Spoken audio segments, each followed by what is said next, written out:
আচ্ছা, অনেকের বাসায় তো মেহমান আসলে বিরিয়ানি, চিকেন, চাউমিন অনেক কিছুই বানিয়ে দেন, কিন্তু আপনারা কি কখনো গেস করতে পেরেছেন যে শর্টকাট রেসিপির মধ্যে যদি মুড়িঘন্ট রেসিপিটা মেহমানের জন্য থাকে তাহলে কত প্রশংসা করতে পারে? তো আজকে হাজির হয়ে গিয়েছি কিন্তু ঠিক সেরকমই একটা রেসিপি নিয়ে। হ্যালো এভরিওয়ান, কেমন আছেন সবাই? আশা করছি সবাই অনেক বেশি ভালো আছেন and welcome back to my Facebook page Mukta's blogs. আমার আজকের রেসিপিটি কিন্তু শর্টকাটের মধ্যে দুর্দান্ত হতে চলেছে। শুরুতেই কিন্তু আমি কিছু মুগ ডাল ভেজে নিচ্ছি, আর মুগ ডালটা থাকতে হবে কিন্তু খুবই ন্যাচারাল। আগে ভেজে নিতে হবে, তারপর কিন্তু ধুয়ে নিতে হবে। আমি কিন্তু বেশিক্ষণ ভাজবো না, হালকা ভেজে নামিয়ে নিব। তারপর এই ডালটার মধ্যে আমি গোবিন্দভোগ চাল দিয়ে দিব। এখন আমি চাল আর ডালটাকে একসঙ্গে মিক্স করে কিন্তু ধুয়ে নিব। এই কাজটা করলে প্রথমত কিন্তু আপনার যে স্মেলটা সেটা পরিপূর্ণই থাকে, আর আপনি যদি ধোয়ার পর মুগ ডাল ভেজে নেন তাহলে কিন্তু স্মেলগুলো চলে যায়। আমি আবার সবসময় এই কাজটাই বেশি করি, কারণ এতে করে গন্ধটা পরিপূর্ণই থাকে, একদমই কিন্তু যায় না। চাল আর ডালটাকে আমি ধুয়ে নিয়েছি, এখন এটাকে আমি একটা সাইডে রেখে দিব। এখন আমি কিছু গোটা গরম মশলা দিচ্ছি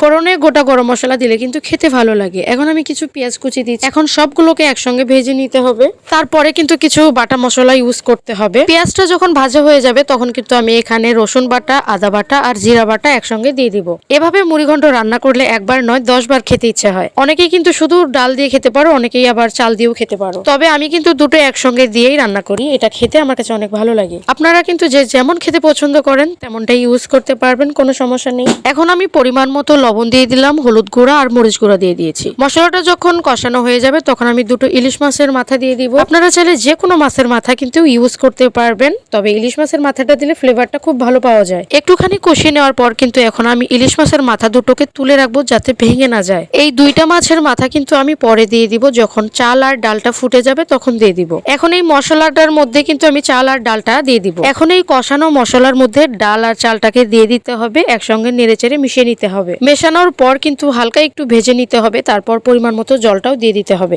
আমি কিন্তু জলটা দিয়ে দিলাম, এখানে পরিমাণ মতোই কিন্তু দিয়ে দিয়েছি। জলটা আমি 2 কাপের মতো দিয়ে দিয়েছি। আমার ডাল আর চাল অনুযায়ী কিন্তু 2 কাপের মতো জলই কিন্তু হয়ে যাবে, আপনারা চাইলে কম বেশি করে নিতে পারবেন। এখন আমি 1 চা চামচের মতো গরম মশলা দিয়ে দিলাম আর 3টা কাঁচামরিচ চেরা দিয়ে দিয়েছি।